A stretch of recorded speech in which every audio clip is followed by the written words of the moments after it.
You're listening to the Gab Street Podcast, Columbus, Ohio's #1 podcast for underground talent.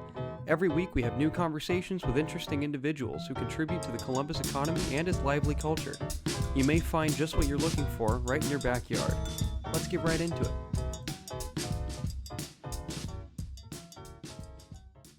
What's going on, Cecil? Not much. How you doing? Good. I think I'm getting a little sick. Yeah? So that's why I'm glad this mic isn't like in my face, because I don't want to contaminate your mic. I also wasn't going to tell you, because I was worried that you'd like cancel it. If you're like, oh, he's sick, I don't want to get sick. Fucking quarantine Gab Street, Yeah. The whole block, man. Getting sick is a great Christmas present every single year for our family. It happened. I feel like it happened. I get sick around this time of year every year, just because it's like I'm always working more on this time of year, so I can like afford Christmas presents. Yeah. Even though really like I'm not like I'm gonna do anything extraordinary for anyone. I'm just gonna get them whatever. Here's some stickers with me on them. Like, so if I can get anything for free to give somebody, I get so much bar merch that like I've thought about just giving. That's like my hat. That's what half my clothes are at this point is bar merch. Nice. From just like their prizes and trivia things, and I'm like, hey, I'm gonna take some of this stuff. Can I swear? I can swear, right? Yeah. Okay, sure. cool. No, we're a good Christian show. How dare you say that? I wasn't sure. You never know. You fucking lunatic. I think I did a podcast one time where I was asked actually not to swear. Really? Yeah. Where? Was it here? Yeah, it was. I don't remember for sure if I was asked not to swear. It was this like themed thing this guy would do, whose name I'm not gonna mention because some dramas happened recently. Oh boy. But he's back away. If any comic listens to this, they'll know who I'm talking about. But I don't want him to listen to this and then end up in a diss track, because that's a thing. But he used to do this podcast where it was like you'd pretend you were waiting for your food. Like you had ordered like pizza or something and had 20 minutes or less, and he'd do it like in his car, like at an open mic on his phone, and it was just like. So that was the shtick of the whole thing. I guess. I don't know. I did it like I think in my first few months doing comedy, because he would do it like with everybody at the open mic. Yeah. And then eventually it was just like my turn, and I forget what food we were waiting for, like Domino's or something. But I thought for a second we were really gonna get food too, because I was like, did you not actually? No, he just pretended. It was stupid. It was the whole thing was like a weird charade where I didn't get food and I just ended up in a car alone with somebody for like 20 minutes.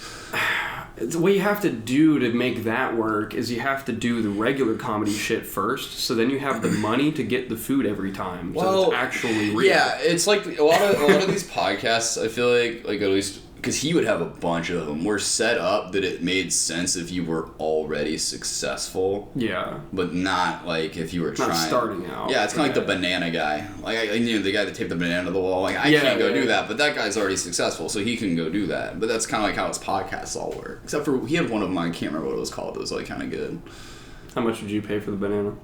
Nothing. It's all money laundering. Why don't you believe in art, Cecil? I just think it's money laundering, is what I think it is. Oh, it's exactly what the fuck it is, man. I mean, I'm all for it. I think that dude that ate it was definitely in on the. It was a performance scam. of it, Yeah, whatever. Performance. But I think he was like, I think he was like hired by the museum or somebody, because they didn't even seem that concerned. Yeah. When it happened, they're just kind of like. I heard they actually took the banana down and replaced it every so often. Yeah, they had like a certificate of authenticity that they were allowed to do that, and it was still authentic work. The best part of that is that he didn't sell one of those, he sold 2 of them. Are you serious? There's 2 of them floating around. What the fuck? Yeah.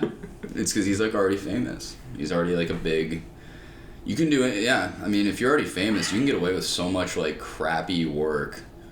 So I can just write on a piece of paper, shit's real, and then I can put it next to a pebble and sell that shit. There's one that, I don't know if it's in New York, but it's like literally just a blank white wall. That I think that was in the last year. I think I've heard of that, yeah. That's all it is. And I'm like, okay. I don't know. I've never been very good at art, so.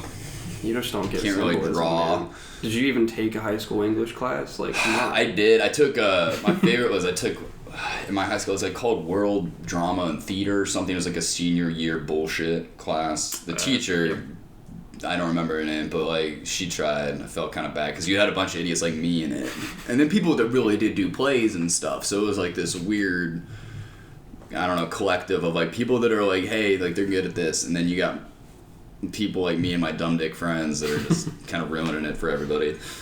The one play I did in high school. I played a potted plant on stage. I didn't do any play. What fucking play was this? That It's like 10 minutes long, and it was me and another guy. Shout out Ben Brewster. Anybody knows him who listens. We both played potted plants on stage, and I was basically the Eeyore plant, and he was like the annoying. Was this like a school play or yeah? What? Okay. But it was student written, so they had a class. Okay. They had like a theater class. I don't know if it was like Mary Poppins, Oh, but you okay. guys, because I remember I only ever went to one school play. I think when I was in high school, and it was because I was like kind of like seeing one of the girls that was in it. I don't remember what the play was, but Yeah. I was just like I ended up going by myself because I couldn't get any friends to go with me too. It was fine. It was a good play. I think I don't really remember a whole lot about it. Yeah. But it was cool. But I never did any of that. I wish I would have, because I feel like that's something that, like, had I not been so wrapped up in image in high school, would have probably enjoyed. But, you know. Yeah, I Yeah. feel that. I enjoyed everything that I did that was related to theater. I always went to the musicals because I always knew a lot of people in them. I had a lot of friends that did the media arts thing, like the video stuff. Yeah. And I was always kind of like, man, I wish I'd have gotten into that. Because, like, now I wish I could do, like, I don't know how to do anything. I have zero skills when it comes to that. That's the whole reason why this podcast is good at all, because the co-host that is still on the fucking street sign that I used to have took a lot of media Is there arts some classes. bad blood there? No, honestly, the way you said that, you're like, ugh. Gage, if you're listening, you're fine. We didn't talk for a while. Yeah, okay, I guess I'm updating the audience on this now. Shit. They don't really know, but Gage and I didn't talk for a while after he left. He left about 23 episodes ago. Okay. And this is episode 45, and he and I didn't talk up until, like, I don't know, 3 weeks ago. Mm-hmm. And then I've been going to, because he lives with two other guys that I was also friends with in high school now. I've been going over there past couple weekends, just hanging out there for a while. And he and I are totally on good terms. Like, That's we're good. fine. It's just, I don't know how to redo that. And You it's, could make a new one. yeah, I just have no idea how much it was. What was the minimum order for those? How many of those did you guys have to get? Like 50 or some shit? We got it as a gift. Okay. So it was me. He has one and I have one. So there are only two of these in existence. So You should honestly, save it. Don't get rid of it. oh no, I'm not going to. Yeah, That's 'cause- definitely staying there. So I can sell it like the banana. That's later. also something, yeah, if you go out, like, someday when you're, like, 60, and, like, it's like when old band people, like, sell their guitars at auction for, like, Alzheimer's or sell whatever. a microphone. Sell a microphone. What is blowing up in Columbus to you? Has anyone blown up in Columbus Yes, but other than the mayor? Like, you can definitely... Blowing up, like, there are no movie studios in Columbus, you know what I mean? Like, there's you can be a comic that is doing well, that your home base is in Columbus. There's a few of those, but, like, you're gonna be traveling. Like, Jason Banks, shout out Jason Banks. He's probably right now, I don't know, I don't want to piss anybody off, but in my mind, he's, like, probably the most successful comic in Columbus, but he is traveling. Yeah. He still lives here. He started headlining Funny Bones here. He started doing all that stuff here, but he's also, like, on a TV show. which TV show? Laugh Mobs, Laugh Tracks is, like, a true TV thing. Like, they tell stories. Okay. It's basically they take their bits that Is are it in kind of like story this is not happening in a way? ish. They'll have it, like, acted out by, like, actors, like, in cutaway scenes where like their Drunk voice is, History like, kinda over shit? top. Yeah, kind of. Alright, yeah. But they're not filming here. They're filming in Los Angeles. He goes out there for that. Like, if he's headlining comedy clubs, like, you can only headline your local comedy club so many times on a set period of time before you're gonna have people that have seen you. I mean, you're not writing a new hour every week. Yeah. So especially because, like, when you're at least the way I don't know. I don't want to speak out of, out of Out of pocket. place. Yeah. But, like, I've seen what Jason does for like, a couple years now, because I've been seeing him do it, and I've seen him do longer time, shorter time, whatever. But I'm guessing right now that his hour that he's doing is pretty consistent on a night-to-night basis. Yeah. Because it's not like he's recorded a special or anything, so he doesn't have to get rid of that material yet. Do you think he has the potential to get a full? Oh yeah, I think he's going gonna do. Yeah, yeah. I think. What was his name again? Jason Banks. Jason Banks. Shout out Jason Banks. Yeah, I think he's gonna be. I mean, he's already. Everyone wants more once they hit a certain point. Like, I'm sure he wants more than what he's doing right now. But I mean, if I ever hit the level that he's at right now, I mean, that for me is my idea of making it right now. Yeah. Because he's getting to do this for a living. I mean, it doesn't. I make okay. I'm not gonna say how much money I make a month doing stuff. And now, granted, most of this is through hosting gigs. This is not stand up. Comedy Bingo on Tuesdays at Bristol Republic at 7 p.m. It is a stand-up show. We're gonna actually change the formula of it to, it's gonna be a once-a-month showcase after bingo, because it's been kind of messy lately. But I mean, I'm not really doing stand-up at that. I'm making jokes, but I'm not doing time. We have people on there doing time, but I make money from that, trivia, other stuff. Like right now, I've been like, this isn't anything I've said out loud to anyone, because it's also not anything I'm gonna do. But like, in my head, I'm like, I make just enough money right now doing stand-up and my monthly gigs of hosting that like I could probably get by on it. Yeah. And I could quit my job and then just on the nights that I'm not doing that, go places. And if I was single and I didn't, I might do that, honestly, because I want to do this, but I also like, I realize there's other things I do want in life. Yeah. But I've thought about, man, maybe you should do that, because there's people I know that are kind of doing that right now, and it's a struggle, but they are making headway. So it's like, do you do that? Because if I wasn't working 40 plus hours every week, where would I go? Like, you can only go so far in a night and come back that night and be up at 6 a.m. Yeah. I mean, I'd say being in that position at all is something to be proud of, though, especially in this city. Well, man, it's weird, because I'll get so down on myself, but like, looking back when I first started, like, it'll be 5 years in April. If you'd have told me I was going to be doing this fuck no. I never thought I'd do anything other than mics, honestly. I thought I was gonna be okay, but I never really thought that I would do, like, I never thought I'd get paid to do anything. I never thought I'd get asked to do stuff either. Like, I'll be hosting Columbus Covers Columbus Music Festival for like the third time. Or no, second time hosting, there'll be a third time performing on it. That'll be in January, like the 16th or the 18th. I don't know which night I'm hosting. Oh, yeah. Hosted the Narbecue last summer. It was at Woodland's backyard. They had a big stage, all these bands. I never thought I would get asked to do that stuff, because I don't know. I'm also really bad at asking to get on things. I just assume that if no one's asked, then they don't want me to. But it's crazy, because once you start booking stuff, like, I book a couple things now.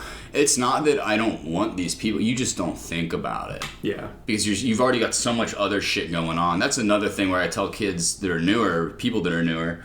I hate when people call newer people kids, because they're not fucking kids. No one that's doing this is under the age of 18 in Columbus. But, like, you don't go to... Do we have an 18-year-old doing it?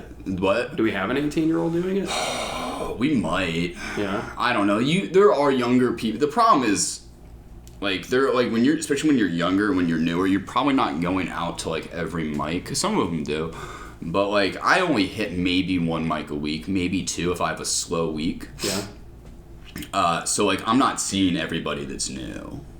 And that's another thing. Is a lot of these kids going on these mics or whatever, they get mad about the idea that you have to go to someone's show to get put on the show, and that's not necessarily the case. You don't have to, but it definitely reminds them that you're there, because otherwise, it's like, I forget. Like, I mean, I might be at one open mic that you're at. We might go on at different times. I might get there after you've already left. Yeah. I don't know that you got anything. I don't know what you're doing. I don't know that you're there. But if you come to a thing, I'm like, oh, that guy. We're Facebook friends. Let's do something. So where are these mics that you go to every week? The one that I try to go to, I think above others, which I haven't been to in a few weeks, it's just not been, I've just had a lot of shit going on. Shrunken Head on Mondays. The signups technically start at 8, but you better get there like 7:30 and hop in line because it's gonna fill up. The list will fill up. And that one's good just because it's super established. It's there every week. People know it's going to be there every week. People that are there, that are audience members, are there to see comedy. They know that this is happening. They've heard about it. They might have saw it online. That's what they're there for. So, like, it is a bar, but you're on a legit stage with a legit mic, with legit lighting, and it has comedy club style seating. Like, they've got tables with candles on them and all that other shit. There's food there. Moody Trudy's food truck's there every Monday. Well, you say it's like a club. Is it not really then? Well, it's when I say it's a bar. It's mostly a music bar on Fifth Avenue, kind of like right before Grandview. Okay. When I say club, I mean like a comedy club that's like they're booking like touring people every night. Okay. Yeah. This is a bar. Now they do book like touring bands, and they do have comedy shows that are showcases sporadically. But this is an open mic at a bar. That's primarily what it is. No one's paying a cover to be at this open mic. It's not a club, but it does have it's a similar vibe, like a small club. Just because there are comedy clubs, and a lot of newer people always haven't seen this in Columbus because the only club that they've been to is the Columbus Funny Bone. The Columbus Funny Bone is an anomaly in itself. That is, I believe it's like a 400-person seater. That's a small theater. The other Funny Bones are not like that. If you go to the one like the Liberty Funny Bone, it's decent. It's a decent size, but most of these are like one level. The Funny Bone in Columbus is like their flagship Funny Bone. Yep. Like if you go to Wiley's in Dayton, which is an awesome comedy club, them and Go Bananas are tied for top 2 for me in Ohio, just because they're ones that I've been to, and I should probably go to more. But their comedy club, it's all on one level. There's no balcony or anything, and I don't know how many people it seats. I want to say maybe 150, maybe a little bit more. Yeah. And that's like a normal independent comedy club. The Funny Bone's a chain, which a lot of them are chains, but like that one in Columbus is like a small theater. Most comedy clubs are not like that. So like when you're at Shrunken Head, it kind of feels like a super sized down Go Bananas, like, you know, seating like a tenth of the people or some shit. But like it has people are paying attention to you, and if you don't suck, granted you can get a short end of the stick at any open mic where like they're just not into anything, or maybe the 5 people that went before you bombed, but you can get at least feedback on what you're doing almost every Monday at Shrunken Head. What would you say Columbus needs to have a livelier comedy scene? More clubs. Yeah. I think Columbus is finally, because like if you go to another city, like I just went to Indianapolis. At this point, it's probably been like 2-ish months ago. I don't know how long it's been, but it was this fall. It was cold out. Like they have like 3 or something. Like they have Helium, which is a chain that's, I want to say it's based out of Philadelphia or St. Louis or something like that. I think maybe it's St. Louis. I don't know. They have that one. They have, God damn it, I remember the name of it, but I don't remember. It's like Crackers. They have Crackers, and then I don't know if they have a Funny Bone or not. I can't remember, but I feel like they do. So that's like a couple clubs that you can do stuff at. It's weird when you like listen to a lot of podcasts with comics on them. If you listen to Your Mom's House and all that, a lot of those comics start at the mic at their local comedy club. They don't start at bars. Columbus right now has a ton of shows, but all these showcases are in bars. And I'm not saying that you won't see good comedy there. You do, but it's a different thing, and it's also, I feel like, a different style of jokes, especially because when you're at a comedy club, if you're competing to, like, say you want to do something with it, a lot of these comedy clubs, they want like a laugh like every like 30 seconds or less. Yeah. So you're doing like a different style of your routine. You're doing it more like it's the economy of words is different. If I'm at a bar, I have time to kill, I might just be trying to reach 30. It's not like I'm also not on an audition, really. I feel like every time you do a comedy club, there's at least somebody there that you want to do well in front of, whether it be even like the bar manager. At a bar, it's different. It's just not that. I don't think it's that. You're not auditioning at a bar.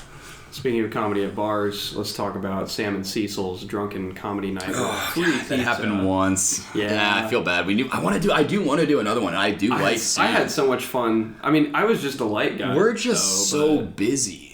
Really, that's the problem right now, is that it's insane. For the last few years, I have said yes to everything that anyone has asked me to do. Yeah. Because I just felt like, you need to do it and you need practice and all that stuff. And I still definitely need practice and all that. But at some point, that's almost like my New Year's resolution. I think at this point is just hey, maybe think about some of these things that you're what are you getting out of this 8-minute slot that you're not getting paid for at this thing? Kind of prioritize the bigger. I wasn't going to talk about this because I feel super shitty about it. I pulled comics that know me might see me talk about. I don't know. I might go to Shrunken after this just to hang out. It depends on if my girlfriend goes to go on. She's doing comedy now. Oh, cool. She just started a couple months ago. She's actually she's doing good. Hell yeah. It's nice because now it's I don't feel like I'm dragging her to mics. Now it's you're here to do it too. I no-called, no-showed on a charity show this weekend. I've never no-called, no-showed on a show, ever. Damn, what happened? I worked 60 hours this week, and then it was supposed to be Saturday, and I got home from work, and I took a nap. And I woke up and slept through my alarm, and it was 7. I could have probably still made it, but it was this is in Granville. Yeah. So it's a 40-plus minute drive. It was that benefit show. I don't know if you saw me posting about it. But also, to be fair, the dude thought I wasn't doing it anymore. Oh, really? He messaged me, earlier that week and asked if I was still doing it. And I'm yeah, I am. I agreed to do this thing, months ago without looking into what it was going to be, where it was, how much time I'm doing. I already assumed it was probably not paid because it's charity, which... If you book a charity show, don't be surprised if someone that you're booking wants paid. Because there was recently a comic in Columbus that was assumed to be doing a show for free for a charity, and they're too busy for that shit. And I don't say that in a negative light about them. They should be compensated for their time. I don't know what you're thinking. Don't be afraid to say no to that unless you want compensated or you want something for free. Or if it's in your backyard. This show wasn't in my backyard. This show was a 40-minute drive after a 60-hour week when I was going to be up at 6 a.m. the next day for no money for a 5-minute slot. And also, I'm not a draw at this show. It's not like me not going dissuaded anyone from coming. Yeah. I feel bad, but honestly, I don't really think the dude noticed. Because, I wasn't on the lineup the day before he sent it to me. And I was so am I on it? And he's oh shit, I thought you canceled. And I'm might as well have. And at that point, I kind of checked out. I should have done more homework on it, but I don't know. I hope the show went really well. But yeah, honestly, I woke up. I probably could have made it in time. It started at 6. I'd have gotten there late. Yeah. So I don't know if it started at when? 6 a.m. 6 p.m. Okay, I was gonna say. I was wait, you woke up at... I got home from work at 3:34. Oh, you took a nap. And now it's putting together in my head. I was you have time for a half-hour nap. Because I was just exhausted. Yeah. I've been getting sick. And I woke up and it was an hour after start time. And I'm well, it's 40 minutes away. Yeah. You're not... you could make it, but also no one's said anything to you about it, so I'm just going to let it go. Man... From the perspective of somebody who, for my job, I kind of do public speaking, but it's a script and it's a relatively short script. I guess I do kind of a 15-minute set, but it's teaching people how to throw axes. Honestly, you should... you should honestly, I wish I'd started doing stand-up while I was in college. Yeah. Because I feel like my presentation skills would have gotten so much better. Yeah. I like looking back at how nervous like I would be. presentations. Yeah, for like when you got to do the PowerPoint but not look at it type deal. Oh man. I feel like if I like went back now, like I'm like now I can talk. I don't care now. I'm like fucking let's do it. Well, see, I've trained my customer service voice. Yeah. That's not exactly the stand-up voice. Although It's it could not, be. but if you clean it up, it's weird though. I don't know. Maybe it's because like I do a lot of hosting, which I'm not really doing. Like stand-up comedy, like it's funny. Like if even a third of that open mic room doesn't like me, I don't really give a shit. Yeah. At a show, it's different. But if you're hosting a fucking bingo trivia night, whatever shit, you really do want that whole audience to like you. So you get all Drew Carey with it. Yeah. And hey, like come check one out sometime because it's soul sucking. You're basically just on for like 3 hours. Damn. And then like every now and then people will bring their kids. That actually happened to me at a comedy bingo night. This front row table brought their like 5 or 6 year old.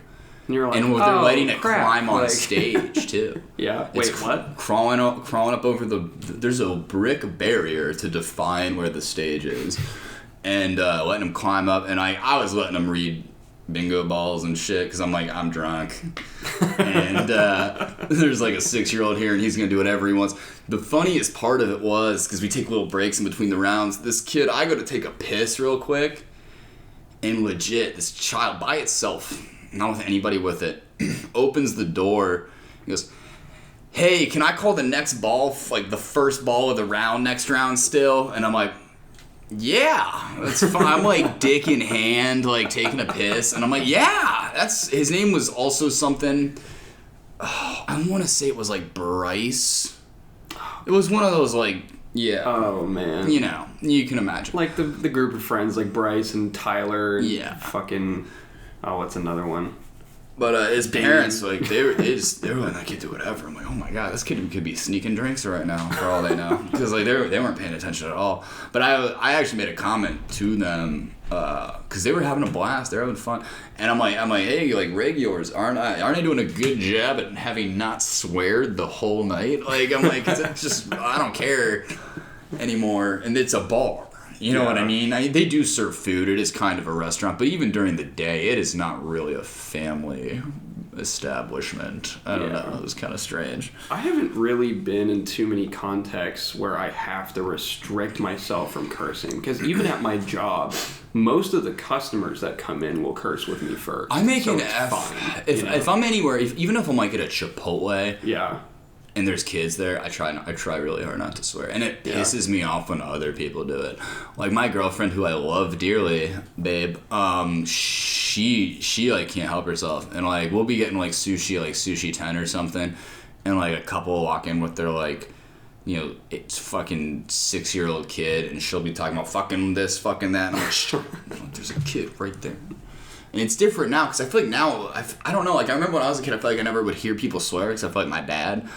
But, like, now I feel like kids are just used to it. Yeah. I feel like it's just out there. Kind of like how porn's just a thing. That, and, I mean, we just have such easy access to... Yeah. Well, I've had my own laptop since I was 9, you know.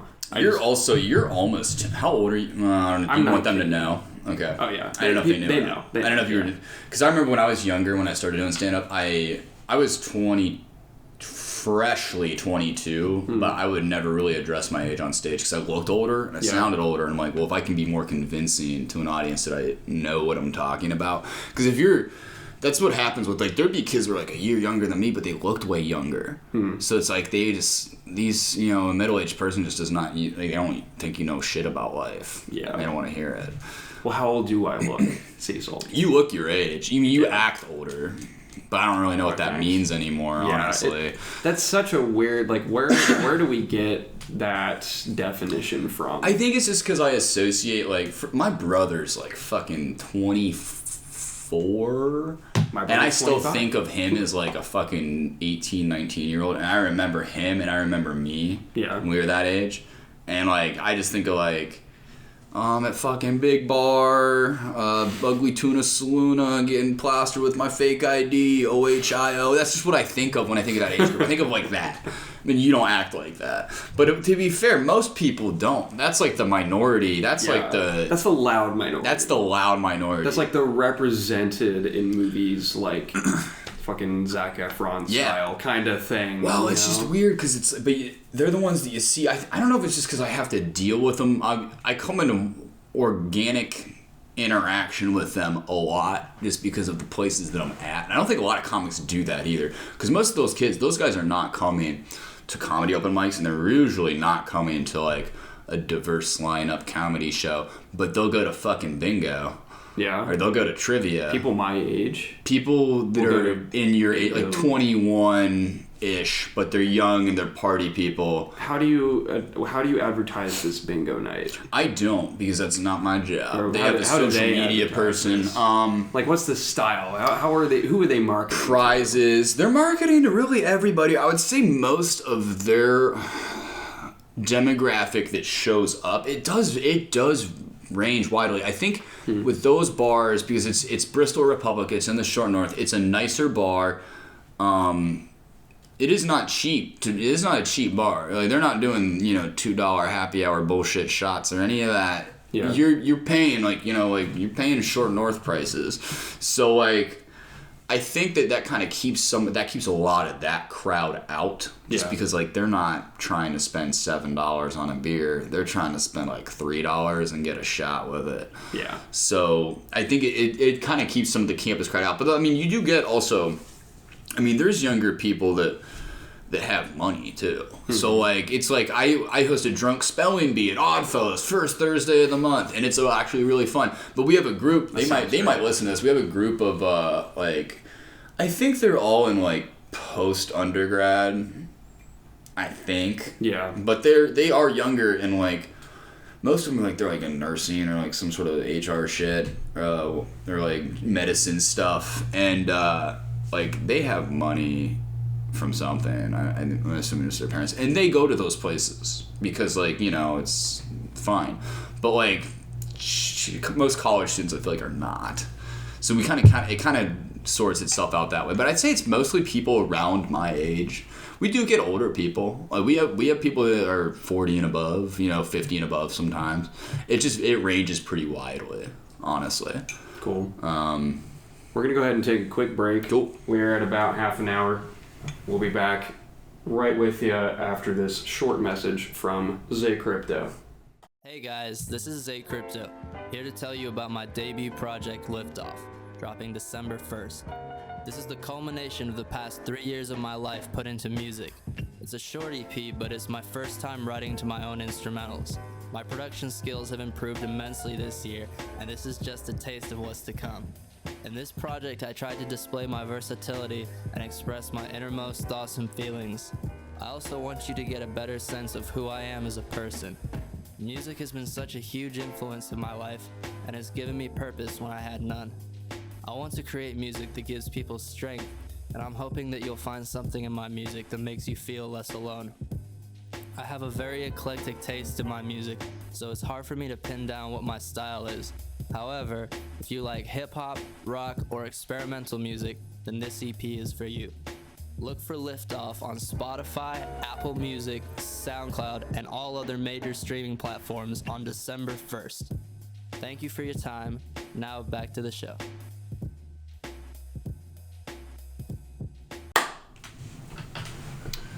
We're back in the place to be, as usual. Unfortunately, we do not have Zay Crypto to give us the ad-libs this episode, and it is not my job, so you are getting no ad-libs. What are ad-libs? Do you want to do some podcast ad-libs? What do you mean? Like make noises? Yeah. Like rap ad-libs. I don't know enough about rap to honestly know. What do you mean, just like, I don't know. I don't think I have any noises. Make percussive noises with your mouth. Well, I can do the water drop thing.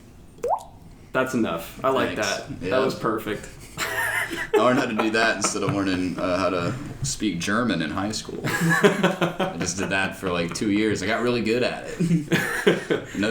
At my middle school, kids would be getting... We had a system called fucking, like, discipline points or whatever. We had, like, a punch card. Really? If you had too many punches. It was, like, a physical thing? Yeah. Oh, man. It's like called your tiger card or something. I remember I got one. I forget what I got one for. My teacher just didn't like me, honestly. And I got one for, like, laughing at something or something dumb like that. I'm like, what the fuck is going on here, Mrs. Rowan? Well, ours would be out of 12, and there was a... It's a lot. Yeah, it's quite a bit. That's a lot of leeway. But it was... inflation was high. Inflation rates were high on it.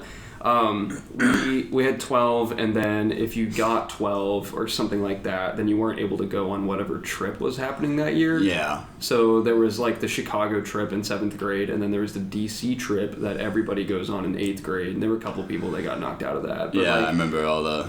Yeah, but the big thing that happened was everybody in the hallway would do this thing where they'd put their hand on their face and do the finger popping thing. I don't know how to do it. I don't either, but we both have beards, so we can't do it, but like... That got you 6 out of 12. If you did that? If you did that in the hallway. Why? Because, I don't know, man. Upper Arlington's crazy. We had to... Oh, you went to UA. I went to UA. I went to Hilliard. It was a little different. We had to have an assembly in 8th grade. Yeah. With just the boys about how we had to stop ball tapping each other in the lunchroom. I remember that. And they had to send a letter home to get permission for us to attend it first. And like literally I think it said in the sign off thing, like in quotes, or called by the students as ball tapping. And like our principal hopped up there and was like, you guys need to stop hitting each other in the nuts. Like it was super serious, but everyone was like, yeah. So everybody's losing their shit. Well, then we were doing this other thing. Granted, this was a different time, so forgive my words. We called it elephant raping, where you would knee someone in the tailbone from behind, and a kid broke their tailbone. Oh my god! So everyone, we had to sit on one of those weird ass donuts for a while. I don't know what you did. You had to do that. No, did they have to? I don't know. I didn't know the kid. Damn, I wish I had an ass donut in middle school. It would have been so cool. We would get in so much trouble for stuff during recess in middle school. We used to play wall ball, right? But with a lacrosse ball. Oh, and you got to stand on the wall and face it with some kid, hurl a lacrosse ball. Oh shit! And some kid got hit right in the mouth and knocked out a front permanent tooth, and we. I laughed think your asses off? A little bit, yeah. I remember because the kid's name Bucky or something. It's worse. No. On his birth certificate, his name was Thor. Are you kidding me? No. And he was a little different. I don't know what. He didn't take different. He wasn't in a different classroom, but something, Thor was a little bit different, and I remember when it happened, he wasn't even upset or anything. Probably shock, honestly. I get it. But that was nuts. Wow. I forget who threw it. I forget if they got in trouble for it or not. Yeah, it was stupid. I had a couple buddies in high school that I say that like it was 20 years ago. I graduated high school this fucking year. So you still, there's all my friends have moved away, or one of them. Oh, so are mine. They're all in different colleges out of state. Well, they're in college. Well, wait, some of them, what year are they on? Sophomore year. They'll come back in another year. Yeah. A lot of them are gonna. I still got most of them. A lot of them won't be doing so hot in a year. Yeah. I don't know. Unless times have changed. I'll be keeping tabs. You probably have better friends. But, junior-ish sophomore year was when we all started figuring out that you have to go to class. Yeah. And then, Well, these two guys that I was buddies with in high school also did not understand that concept of truancy, and they at one point in sophomore year went into, so we had the auditorium, and then there was the bathrooms for the auditorium. And they went in those bathrooms and they did so they faked, this isn't really that bad, but I'll get to the bad part. So one, they knocked down one of the ceiling tiles. Yeah, those are replaceable. I'm pretty sure they found drugs up there too. Drillers. Did they put up there, or did they just found them when they knocked them down? They found them up there and then left them up there. That's what they told me. Well, that's a lie. Yeah, they totally put drugs I'm up there. gullible is the moral of the story. And then they took a trash bag and they put it over the toilet and they wrote on a piece of paper, out of order. still not that bad, right? That's just kind of funny. Janitor will walk in, they'll be like, I didn't put that there, and then it'll be fine. What was really bad was after school one day, I was about to go use that bathroom. I was like, man, I just got to take care of some business. And I walk in there, and I open the stall, and there's just a fat log on top of the fucking piece of paper that says out of order. That's so funny. They just did not care. It's like, I gotta go, man. Nothing's stopping me. For part of it was either 7th or 8th grade year at Weaver Middle School. For part of the year, we didn't have doors on our bathroom stalls anymore because people just couldn't stop breaking them off the hinges. So eventually they're like, well, you're not going to have doors anymore. Because they were so tired from here on out. They were so tired of replacing them. Oh my god. That was like the vandalism. It's like, I know Upper Arlington's big too, but my like graduating class had like, I want to say like 900 people in it or something. I remember like 400. Well, this was before like Bradley, because like Bradley, the new Hilliard High School, I think they opened up, like they had a graduating class the year that I graduated, but like they hadn't sent a lot of the kids over to those schools yet. And I remember being at graduation, like there's kids whose names I have no idea who this person is. Yeah, and it's crazy because I'm like, God, I felt like I knew everybody. I'm like, I don't know half these people. Oh yeah, I have plenty of those people too, even with a lesser number. But maybe that just means I was less popular. I don't know. We weren't like pop. It was funny because like we weren't popular. We were like everyone liked us. We were like the party kids. So like I would wrestle and I played football my freshman and sophomore year, but like. We would have like parties like, hey, here's the varsity running back and quarterback, because one of my best friend's moms had just gotten divorced and then had a new boyfriend and was never home. Yeah. So like we had this house. So like we destroyed that house like a lot of times, and she was way more understanding about it than she ever should have been. But like we'd have these huge parties there like every weekend. So that's how we kind of were like, yeah, we were already there. I don't know. Yeah. But yeah, and also, honestly, at my high school, I don't know, I didn't really experience bullying in high school. Me neither. I did in middle school and when I moved here when I was, like, in elementary school. But when I was in high school, like, no one really was picking on me. I had a fine time. So, I don't know, I can't really speak to, like, I'm sure there were kids that were getting bullied at Hilliard-Davidson, but I had an okay. That's when people, like, they're like, I hated high school. I'm like, I had an okay time. I think I must have had some sort of otherworldly force protecting me from bullying because I was in marching band. That's it. Yeah. That's the big thing. But I think the one thing that I was kind of known for that was just almost, it might have been so weird that people were like, oh, I don't really want to bully you for this. Like, this isn't bullyable, but also I'm going to judge you from afar.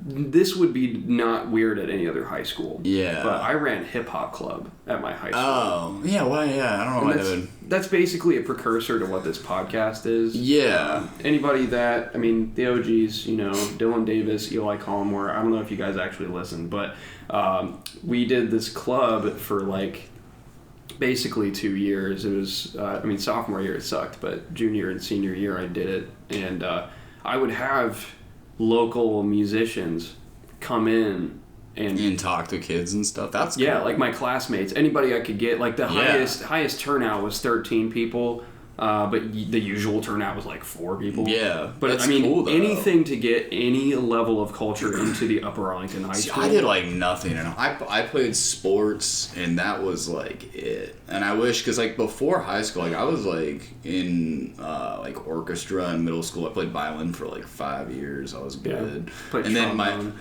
I got into high school, and I'm like, well, no, I don't have time for that if I'm gonna be a football player, because I already played football and all that in middle school before. But I'm like, I wish I had not made that. I wish I had not done sports. I'm glad I did wrestling. I loved wrestling. That was a blast. I've heard that has a really good camaraderie. It does, like, and more also, than other sports. It's just, and honestly, like, I don't know if I'd be any different without having done it, but like it does, like I liked the like pushing yourself aspect. Like I liked cutting weight. Yeah. There were kids, like one of my best friend, he quit after junior year. He'd been wrestling forever and he hated it, and he looks back on it and thinks it's hates it. I loved it. I loved that it was like you were getting ready for a fight. Like, I loved cutting weight. I liked the, like, I don't know. I just liked that. And I'll do that now with other stuff where, like I've recently gotten into running. I just take stuff to an extreme a lot. So, like, I've gotten into running. So, like, my goal is, like, I'm going to run a half marathon this spring. Oh, yeah. Having not ran my whole life. We did a Sober October thing, which the show is on Thursday at Upfront at Shadowbox Live. And we got to sell enough pre-sale tickets or they're going to cancel it because that's how that venue works. Nice. So, they're probably going to cancel it because I don't think we're a draw. That's this Thursday? This Thursday. This will come out the day before on 6 a.m. I don't even know what the pre-sale tickets. I've just been doing such a bad job at plugging stuff lately because I've had so much going on that I'm like, I can post an event link, but it's like a drop in the other freaking 30 I've posted in the last like 2 weeks. Yeah.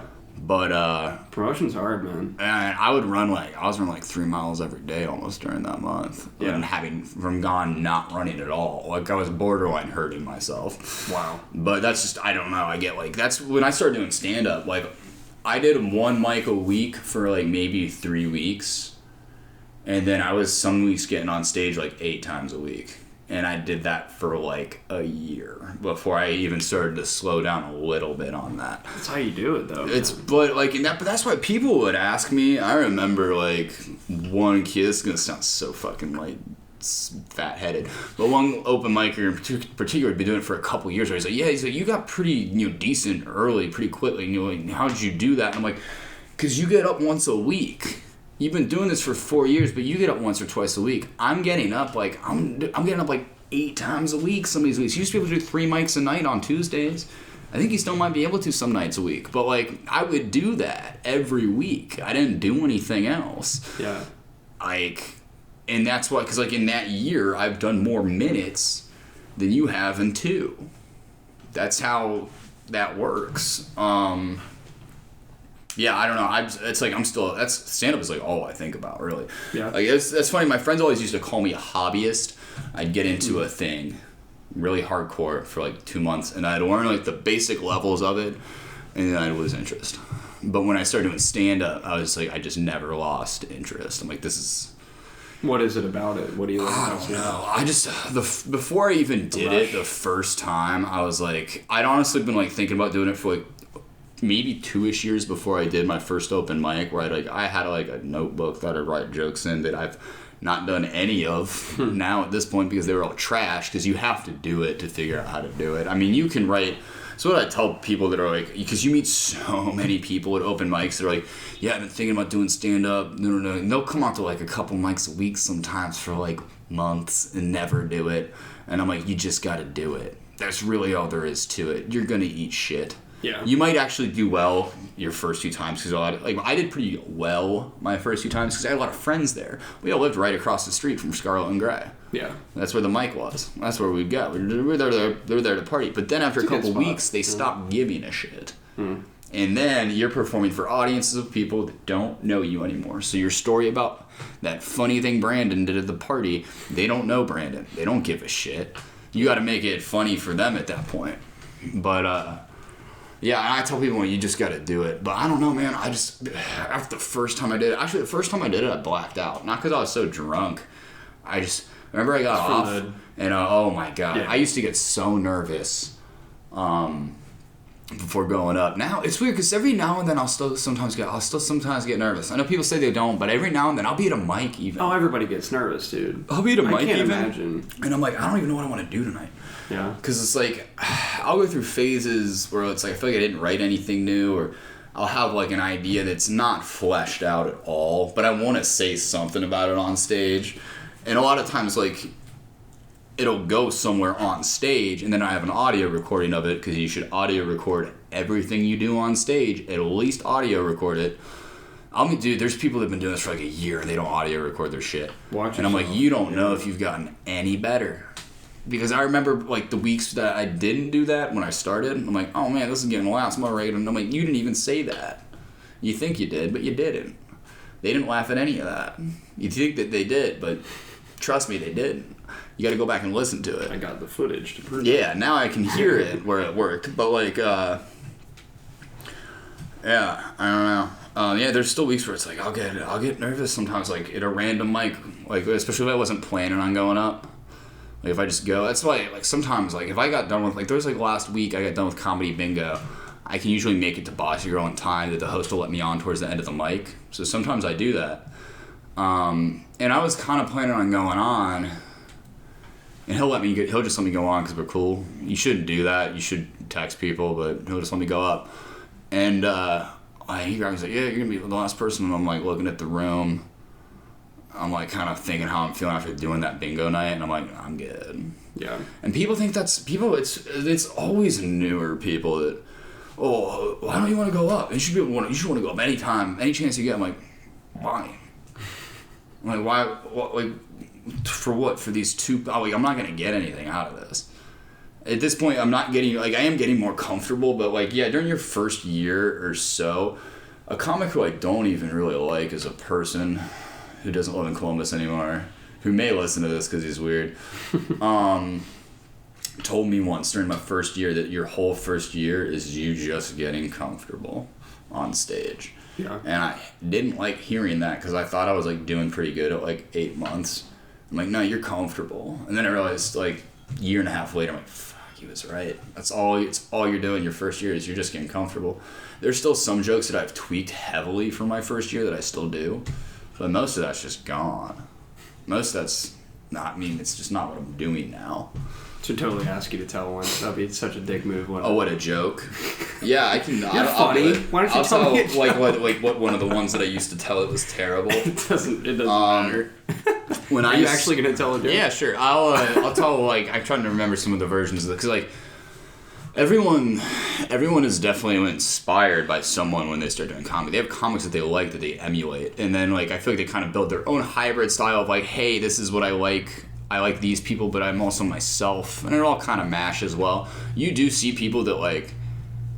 There's this one dude that he's not like this anymore, but like when he started, he was funny. He was making me laugh. But like I told him after the first time I saw him, because everyone else was already saying it in the audience, dude, that was good. But when I close my eyes, I just hear shitty Anthony Jeselnik, because he sounded like him too. And their cadence was the same. He's like, yeah, he's like my favorite comic. And I'm like, no shit. Like, really, is he? And he was also like one of my favorite comics at the time too. So like all the jokes I was writing would be like just this dark shit that like it wouldn't even be set up right. Yeah. Like it wouldn't even have like a punchline. And sometimes it would work. Like one of them I'm trying to think of where I was even going with this. It was something about how I got my car.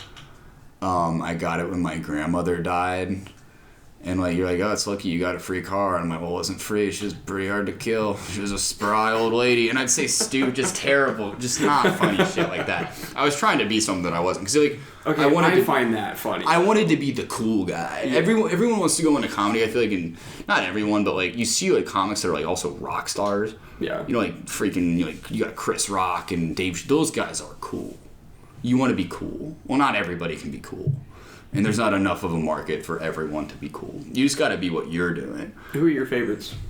Tom Segura is my favorite comedian without a doubt. And people always get all upset when they're like, what's your favorite comedy special? And I'll name something newer. Mm-hmm. And they're like, oh, it's what not... What about Delirious? Yeah, what about Richard Pryor or George Carlin? I'm like, it's not that I don't like those people. It's that if I were to do something Richard Pryor-esque now, first of all, for Richard Pryor, sure it would work because he's Richard Pryor, but like, it's just not. Tastes change, styles change over the years for what's in and what's out. Like, look at God, what's Louis? The dude? No, the loud guy. I'm blanking so hard on names today. He's got the stupid name like Hickory Dickory Doc. You know what I'm talking about? I don't think so. It's I'm gonna look it up because it's somebody really famous. I don't know. Is it like one of those comics that's kind of it's widely laughed on, not laughed at? No, they were like a rock star in their time, but there's Andrew Dice Clay. See, I don't even dressed like Elvis and like, but not Elvis. But like, you know, like that was like a huge thing, and people like would know his punchlines before he said them. They'd like yell them out, but they still wanted to hear him. But like, you know what? I've actually heard Joe Rogan talk about that before. Yeah, that exact they'll talk about him. Yeah, because like that's like a thing. Like it was like, and then you'd see comics that were like, I don't know. I just feel like the styles change over the year, and what's in really right now is if it can resonate with somebody. I think what's in right now is if it resonates with somebody is like something that is just like present in their lives, or is just at least authentic. Like I used to be like when I started, I'd be so loud. I'd be like, "Oh, you Lewis Black," yelling sometimes with my enthusiasm, and then I realized I'm like, one, this isn't who you are at all. This isn't close to who you are. This isn't even like an exaggerated version of you. It's just not you. Yeah. And then it's so hard to replicate that. If it's only working because of that, then like, hey, sometimes I'm just tired. And I do have sets that like heavily depend on like hitting like the right, like even like tone with saying a word. But also there's sets where I can do a set where I'm like, hey, I don't really give a shit right now. But I'm going to talk to you about something, and they'll at least listen. But yeah, I don't know. Tom Segura I think he is just and everything he does. I like watching stand-up specials, and like I'll watch a stand-up special and like kind of write while I watch the special. Yeah. And not like, because I've had comics tell me before they don't like to watch comics or watch specials because they feel like then it's all they can think about is their stuff. Like doing jokes about that. I see that with podcasts myself. Yeah. I understand. Yeah. I know I do like even talking points like that Joe Rogan, Andrew Dice Clay thing. Like, yeah, like I remember hearing that on that. And also like, I mean, I'm aware of who he was before that, but that's the perfect way to describe his shit. Yeah. I mean, that's just what it was. But like, I'll watch a special, like that was like a big thing that I feel like I do pretty well, is I will react with my face to things I'm saying while I'm on stage. A lot of people, especially when they're newer, it sounds like they're reading a book report. Yeah. And they're just trying to remember what they wanted to say, and I get it.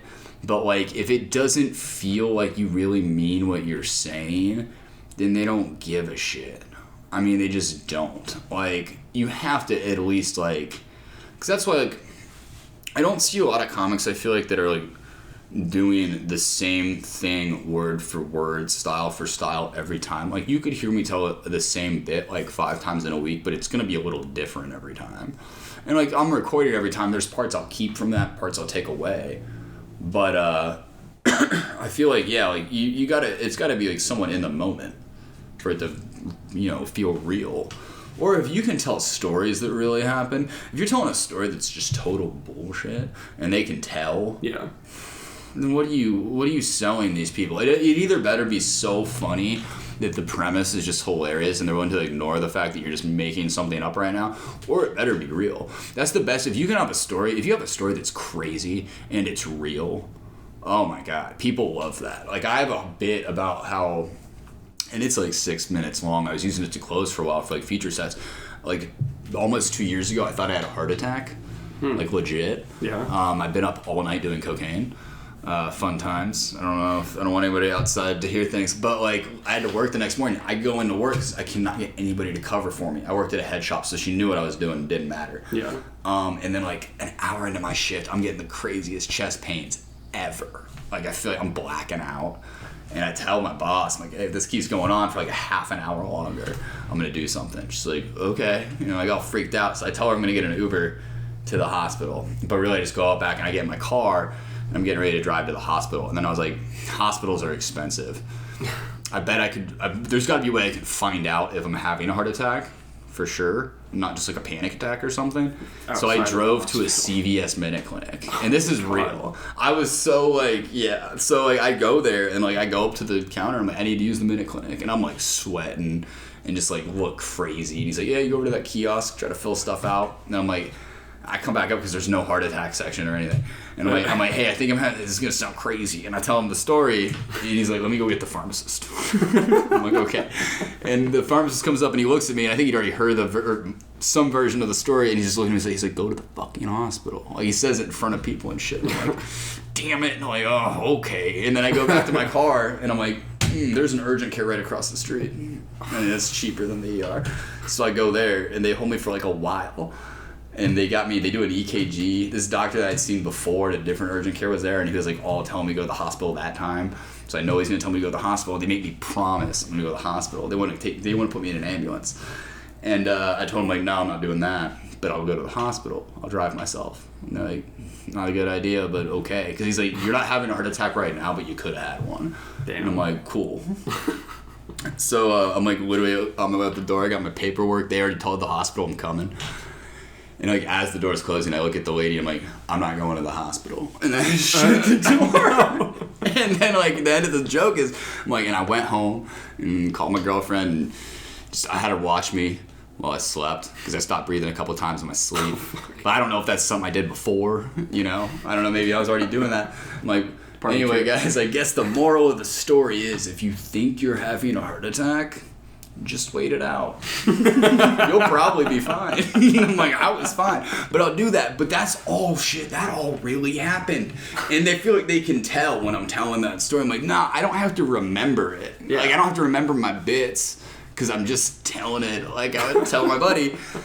And that joke kills. But, like, yeah, and it's like, I don't know, because like you can have stories that are plain, but just like what you're thinking in your head at the time, you can say out loud. I don't know. A lot of comics, like, and especially, I feel like a lot of more successful comics almost have like a backstory. Like everyone goes through shit. Yeah. So like it's not hard to like, I don't know. That's weird. That's like the whole trope with all comics are depressed. I'm like, I don't know. There's some comics that are happy and they're fine. They're doing fine. Yeah. You don't have to be this archetype of like whatever you think you're supposed to be a comedian. I don't know. But yeah, I think, and even Dan Swartow, who's like a Funny Bone headliner and a local guy, he used to run a workshop at the Funny Bone, and like he would tell people, just make it real. That's the best thing you can do, is just make it real. Yeah. Like my weird made up premise, yeah, those work sometimes if you're just talking about preposterous shit. It's clever. If it's clever, but like just talk about how you really feel about things. I don't know. Sorry for that rant. No, that's good. What's the name of the guy? We all have beards if we're into comedy in Columbus. Every white person has a beard. I get mistaken for other people. Really? So often. Have you been mistaken for Kyle Doty?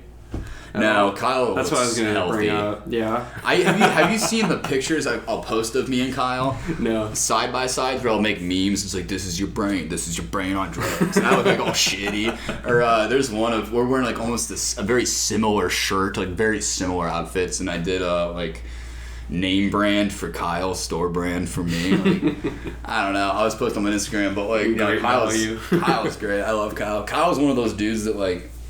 Really, I think he's one of those people that like I feel like he can go as far with this as he wants to. He does a good job. Yeah. He's likable. He speaks well.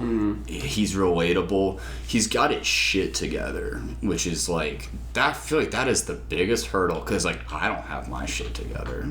I really don't. I mean, I'm so paycheck to paycheck trying to figure out life all the time. Yeah. He's pretty like he's solid. But yeah, I don't know, he's good. He's gonna be. I think he can do whatever he wants to do with it. Really.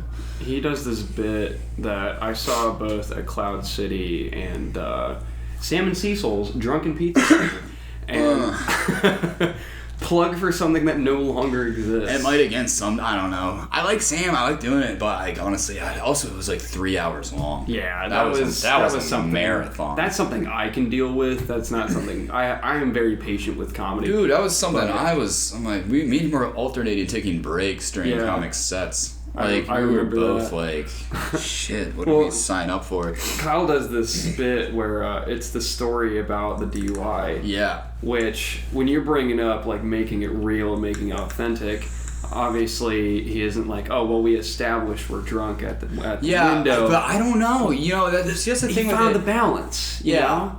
I think like the way that presents to me is that's his inner monologue during the situation. Okay. But also, I don't know. Like, I mean, I've never asked him about what all really happened with that. I know that he did get pulled over. Yeah. I know that, but like I've never asked him like.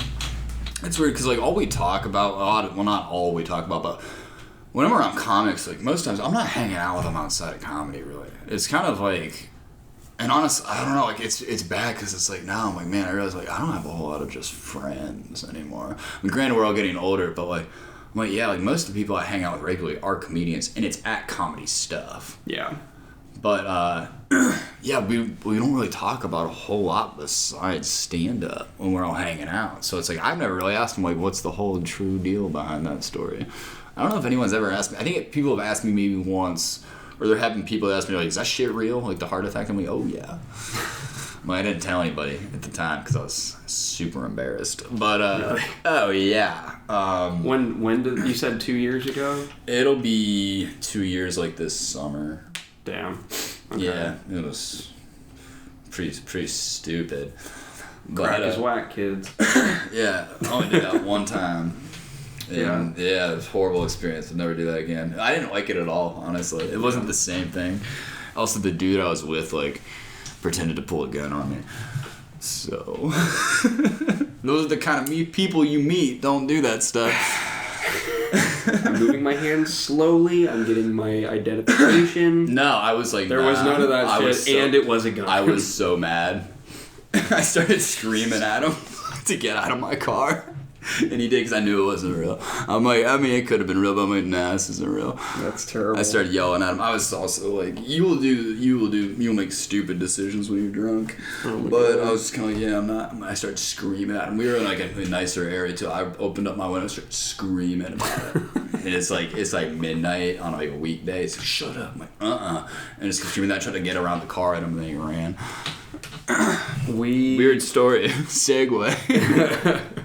This is not as crazy because I'm a goody two-shoes, but shout out Dylan Davis real quick. I used to hang out with this guy. He now goes to Groove U. He's making cool music. Go check him out. What's Groove U? Groove U is a music college-like school. Okay. It's post-high school education, but Okay. it's music.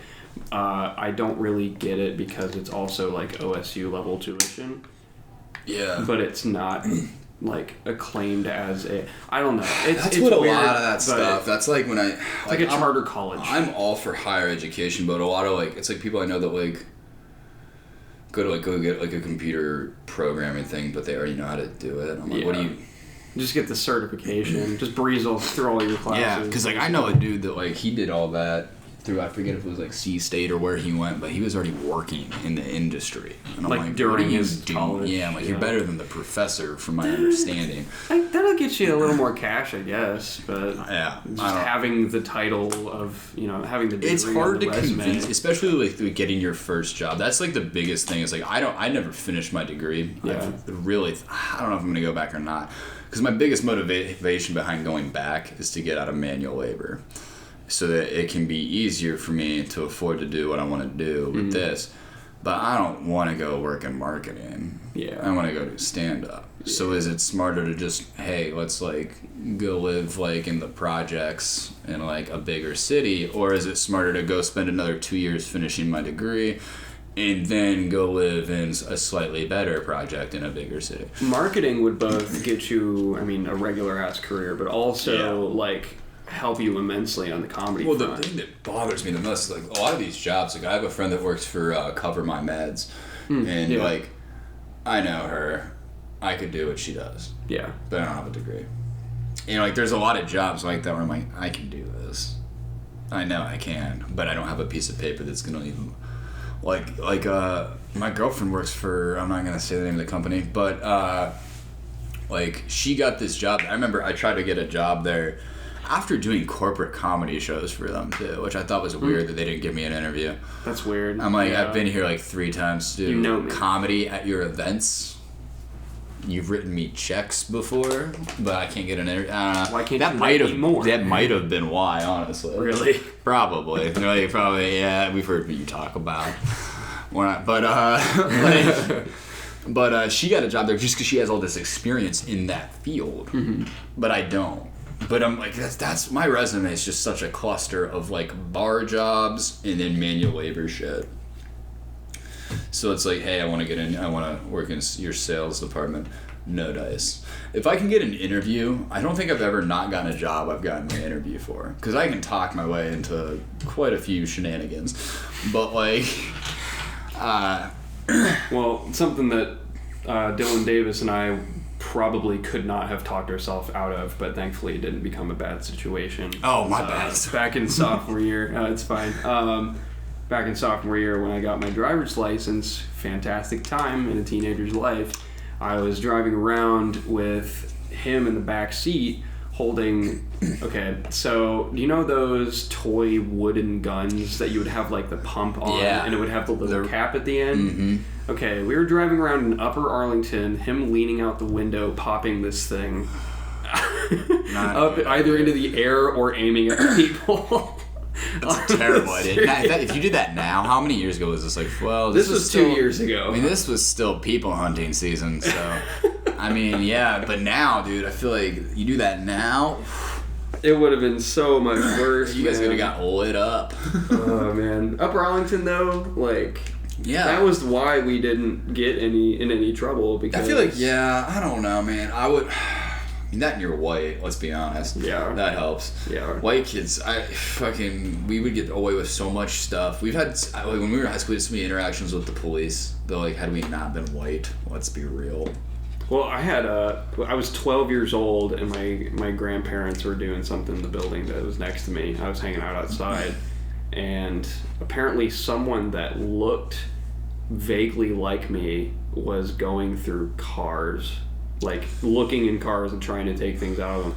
I was 12 years old. This fucking meter guy walks up to me and like holds me there. Citizen's arrest. Basically, yeah. And he was like, "Hey man, you've been looking through cars." I'm like, "Nah, man, I'm literally 12. Who are you?" Yeah. He's like, "I'm the cop," and I'm like, "You're a meter checker." They hate it when you call them out on that too. Yeah. That's when they get all power trippy. He's like wearing the yellow, and he's got like the weird like tech notebook or whatever. Nah, it's like, man, I'm gonna make somebody's day terrible.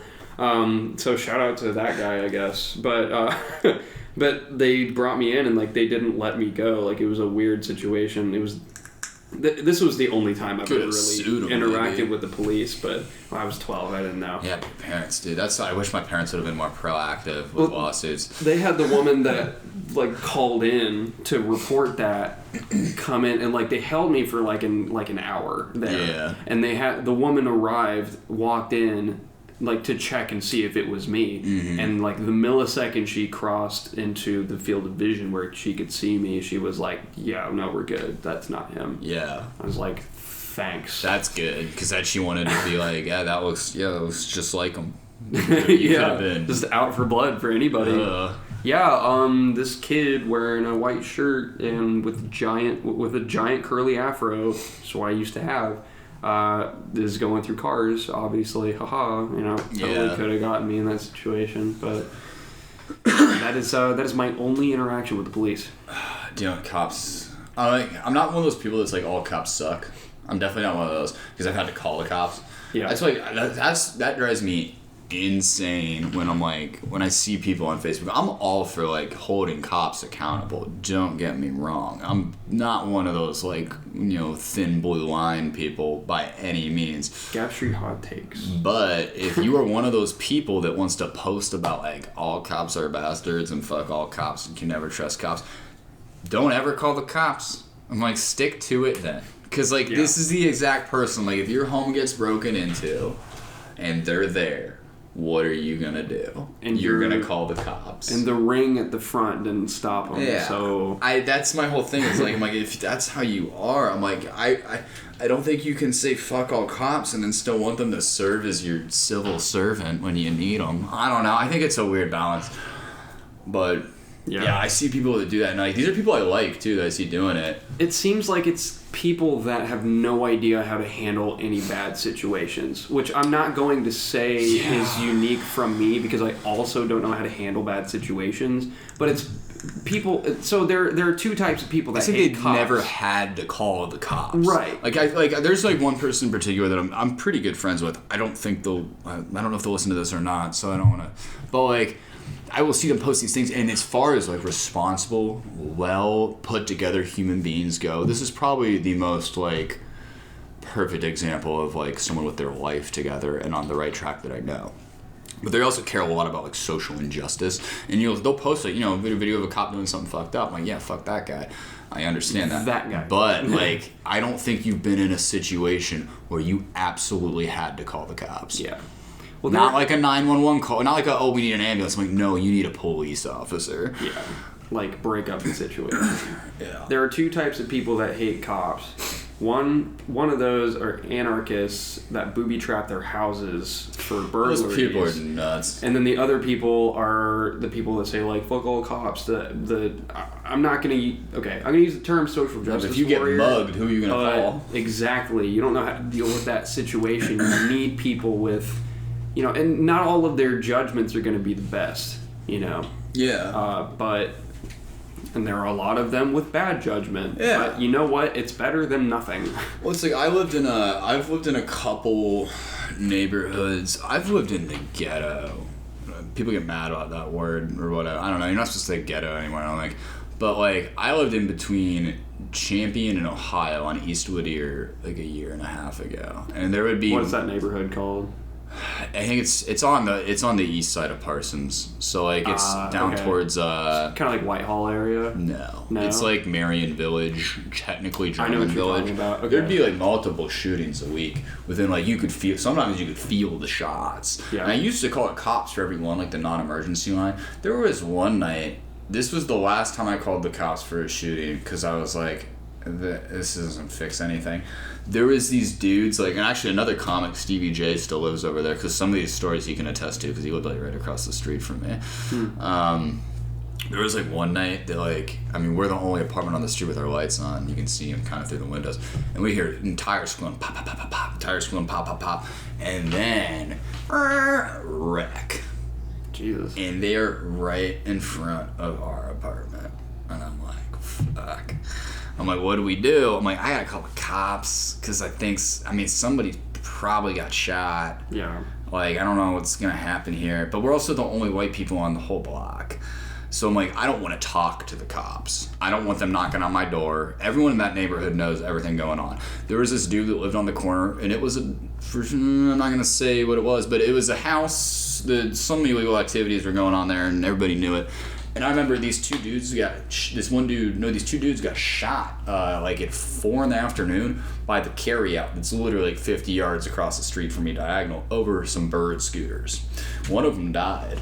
Jesus. And this was like 4 p.m, like 15 shots ring out and it's still bright out. Like the whole neighborhood hops out. I hop out the door. Dude that lives on the corner, I'm like, hey, because he knows everything going on in this neighborhood. What happened? He's like, oh, these two dudes got shot over an argument over a scooter, and he goes to show me the video. Someone already sent him the video before the cops are even there. Jeez. So I'm like, I don't want to talk to the cops. If anyone sees me talking to the cops, they know which apartment it is. Okay, talk about a sense of community, though. For real. Well, honestly, that's what I'm getting from this. The one thing I will say about that, though, is that, like, the only reason we didn't get fucked with in that neighborhood, no one ever broke into our cars, no one ever jumped us, no one ever tried to rob us. People would yell things at us. Because, like, for those of you that don't know, my girlfriend is transgender, which doesn't always go over super well in the hood. I think they see us as gentrification, honestly, and don't understand that we're just also poor people. Mm-hmm. But, like, the only reason I don't think that we got fucked with was because the apartment on the corner, that dude and his sister who lived there, everyone in that neighborhood knew them. I'm not going to say why they knew them, but everyone knew them. And, like, when we moved in, they made a point to introduce themselves, all this other shit, because they don't want anybody calling the cops on them. Okay. So if we're cool with them, hell... There was one time I was walking back to my car because I'd have to park down side streets sometimes, and he'd have like 20 dudes on his porch all the time. Like his friends hanging out. Yeah. And one time I'm walking from my car, and this dude hops off the porch and yells something at me and then runs at me to like juke. And I'm like, fuck, I was like 20 dudes. And the dude that lived there like snaps, he's our neighbor.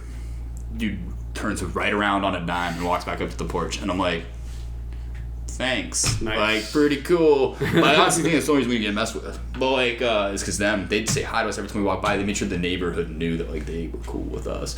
Like, one time someone was fucking with us, dragging out of her car, and Mercedes was the name of the chick that lived there. So you don't want to fuck with her. Her man lives, right there, da-da-da-da-da. because that shit would happen all the time. But like, yeah. Anyway, with that drive-by thing, I call the cops. I call 911 because I'm like, they're right in front. They're right in front of my window, and like, I call the cops, and the dude is asking me what happened. I think I might actually know Mercedes. You got nails, black girl. I might have met her At a hip-hop night? No. No? That sounded racist now that I said that. I go to a lot of hip-hop nights. Okay? She's like old. How old is... The person that I met was older, and she like stopped in my work for a minute, and... Light-skinned? Yes. And she... short hair. Okay. She might have cut it. It might be also a weave, honestly. This person, if it is Mercedes or not, claimed to be the owners of several different Fortune 500 companies, as well as the company, or the restaurant around the block. Well, these people didn't own anything. And then she said that she was the vice governor. Which I don't think is an actual fucking Well, position. I don't know. Maybe she was just saying that stuff. This chick is like, I want to say maybe early 30s. She got her marbles in place? Like with it? Is she with it? Oh, yeah. Okay, then it was not. Yeah, no, this chick and her brother were sharp as a tack. Okay. Yeah, I don't think this is the same person. Okay. But this person also claimed to be named Mercedes. her name might have been, I don't know if her name was Mercedes or not. The brother's name, I don't want to say their names because I don't know who listens to this, and also it's like, I don't know. There was one morning, and this is public record probably, so I feel like I can say it. There was one morning that we were off work. It was like a Saturday. We wanted to get up early to get shit done that day. It's like 7 a.m., right? Oh yeah, no, I'm taking a shower. Estrella comes banging on the bathroom door. We live in like a row house. You know what I mean? There's like 2 bedrooms stacked on top, whatever. Yeah. And like those brick things. And Estrella's banging on the bathroom door about me. She's like, hey, come look outside. Look, you gotta see this. And I'm like, that's always fun. Okay. And I go out, look at our front porch. I got like a t-shirt and like maybe boxer shorts on or something. And there's like 15 to 20 like all decked out in like Desert Storm cop gear, like, the helmets and the everything. Like SWAT. Walking up around the side of because they lived on the corner. Yeah. Walking up around the side of the sidewalk and heading up the door, like up to the door. And I'm like, and they start boom, boom, boom, and you're whatever. And Estrella's, and I'm like, get inside. One of them's looking at us like, fucking inside. I'm like, get inside. I'm like, I don't know. You don't know if they're about to start shooting. Like, get inside. I don't know what they were doing. They walked in there. They just chilled on the porch while they were all in there. And then came out with one dude in cuffs and just left. Wow. I don't know what was going on. But yeah, they were that something was going on in that house. But anyway, the cop was a huge dick to me about not wanting to give my address. When I called about the wreck and the dudes, I'm like they're between Champion and Ohio. You'll see them. Their vehicle's disabled. And then just got all shit like. Cause I thought he asked me for my address like a third time. Like, I'm not giving you my address. He's like, I'm not asking for your address. And he's like, asking me something else. I'm like, cool, well, fuck you. You know where they are now. Come get them. Like, yeah, after that, I was like, I guess I'm not calling 911 for shots anymore. But that's nice now. We live in Old Town East now. I'm not going to say the building we live in because Australia will get stuck. Dude, she gets like stalkers. There's so many like tranny chaser weirdos. It's crazy, dude. Yeah. It's nuts. Like, I didn't even know how bad this shit was until we started dating, and then I was like, whoa. Like, people everywhere are insane. You meet a lot of mentally ill people doing comedy. Like, they think that they're gonna do comedy. kind of like Joker. Nah, Wait, whatever. have you seen Joker? Yeah, I've seen it. So you get what I'm saying. Yeah, honestly, yeah. That's pretty good. That's a pretty good approximation as to what they're not. The problem is that, like, I feel like a lot of people that come out to start doing comedy, like, these people are also depressed and mentally ill. Or these people are also all kind of crazy, and I'm crazy. Yeah. These are my people. But then they forget that you also have to, like, be funny. And there's a gap there. So you end up with people that just do comedy that are, like, they're not doing anything with it. Or you meet people at bars that, like, I fucked up, like, the other week and gave like a rando dude my number. He just asked me about stand-up and all this shit. And honestly, it turned out fine. Like, the dude's fine. But you'll get people like that'll message you like 100 times without you responding, or just crazy shit, or they want you to be their like guide or something, and I'm like, comedy mentor. Yeah, I'm like, nah. There's nothing. No. I wish I could mentor a bunch of wannabe podcasters. You don't, though. I mean, really, I used to. When will I get paid in gum? When people thought, I remember when people, at first it's cool because it's like, oh, people think I'm doing something right, and that's kind of cool. That you think people take an interest with you, but then you realize it's like, well, it doesn't really mean anything anyway. Just some dude thinking that you're cool at a bar does not matter. Yeah, it just doesn't. But yeah, dude, you meet some crazy people. There's so many crazy people out there. Podcasts and bars. Speaking of, Victory's changed their policy. I can't go there for another 2 years. Till I'm 21. What? They changed it to 21 plus. So stupid. Mm-hmm. That had to have been something with the cops. Yeah. Probably, because that neighborhood's changing. All these neighborhoods are changing. That's what I'm starting to wonder, like, when that's gonna happen with, like, because you'll see people that aren't 21 coming out to Shrunken for comedy and stuff. And is that a 21 plus bar? No, not yet. Not yet. But you don't know. Like, now everything. It wouldn't surprise me if Columbus tried to like institute a city mandate that you have to be 21 to be in a bar. See, because they do all that shit. Like, now you can't smoke. I don't even want to drink though. I know. You know what I mean? I don't want to bring in a fake and try to get anything. They should at least let me in. It's stupid. Have to listen to my podcast. I mean, I remember. It's dumb, and it hampers. Wait, that's how I know. That's how I know that I've made it. Is if I go to a bar and they know who I am while I'm under 21, and they let me in, even though if it's over 21. That's how I know. That's not that great. I don't know. I mean, I used to go to because of my podcast. It's so because of the podcast, right? I don't know. Oh shit, you're Gab Street, man. Come on in. Don't drink. Don't give us any money. It's cool the first few times. I'm not gonna lie. The first few times that happens, that someone recognizes you that you don't know who they are. Yeah. That is kind of cool. The first few times it happens, it feels cool. And then it's kind of like it kind of drops off. You saw me at something, because also it's like, man. Like, or a lot of times, at least with my scenario, they don't know me for my comedy. They know I do comedy, yeah, but they know me because it's from a trivia thing, or they know me from like another event, which is fine, or they know me because it's like I hosted something. And when I started doing comedy, I never wanted to get into hosting.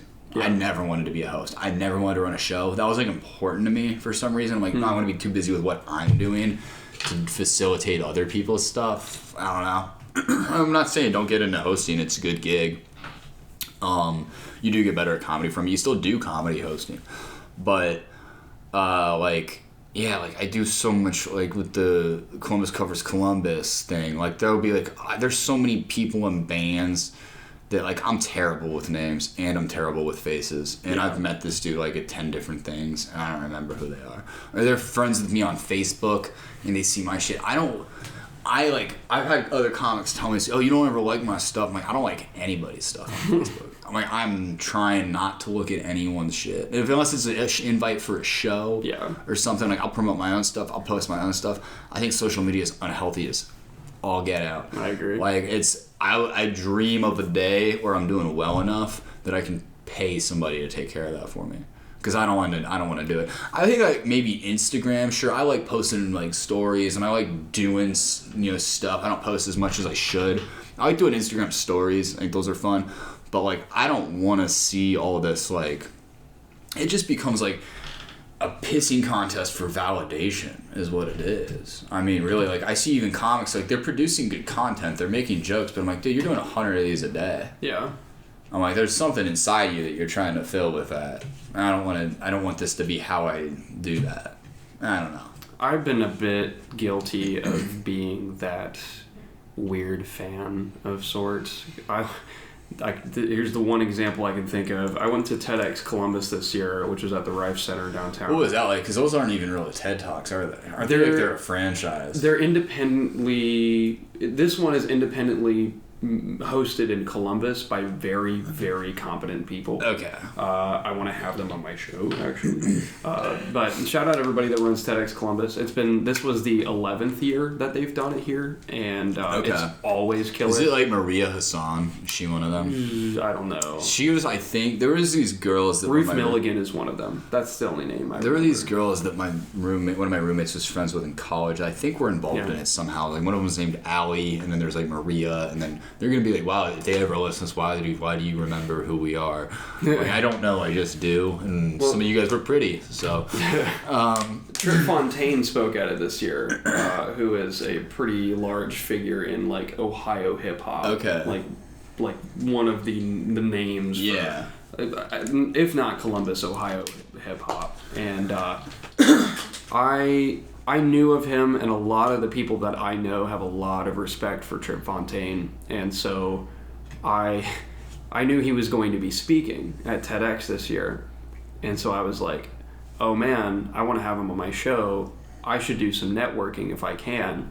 And I happened upon him at the moment where I wasn't quite in the mindset to properly do that yet. I'm not a great networker. I'm sorry if I've had you on the show and I didn't know you very well beforehand. My ask of you to be on the show was probably the worst thing for you to ever encounter. So I apologize to those who I've weirded out.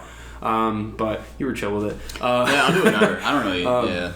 But I walk up to Trip and I'm like, hi, are you Trip Fontaine? And he's like, yeah, man, what's good? And I'm like, I think you're pretty cool, and I do a podcast about people like you. It's so weird. I was like, we should totally work together. I heard you were going to talk today. He was like, yep, I am. And I'm like, that's really cool, man. Like, it was just so bad. And I'm normally a relatively decent, speaker. Well, you just meet so many people, and it's like, it's so hard to tell who's real. Yeah. Like, and I don't even mean as a person, but it's so weird now because you can have there's people out there with a crazy social media presence where they'll have 10,000 followers, but then you look at it and it's all a bunch of Chinese characters and weird. It's also 5 likes per photo. Yeah. I'm like, okay, so you're not real. I've seen it. But because that's that was a big thing. I feel like more so I don't know, it's probably still a big thing and I just don't care. But having a bunch of a good Twitter following as a comedian was a good way to get into clubs or something. But then I feel like now they've wisened up to the fact that no, you just bought these followers from some click farm in Dubai. Yeah. They're knowing, you're not going viral. You just have a number. So I don't know. But yeah, it's hard to tell it works because some people are crazy.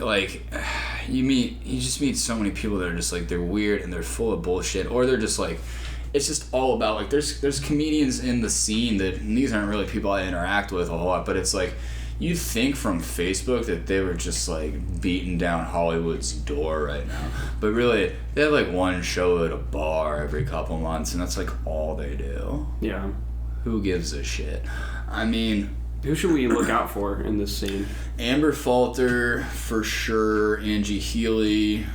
Amanda, what's her last name? She's kind of new. Adams. She's really new. I like Amanda Adams is fucking hilarious. Amanda's really cool. Yeah. Amanda's really new. That's another thing too. Is people will quit. Yeah. That's the thing with new people is I'm not saying you'll quit. I don't know if you will or not. It's up to you. You can do whatever you want to do.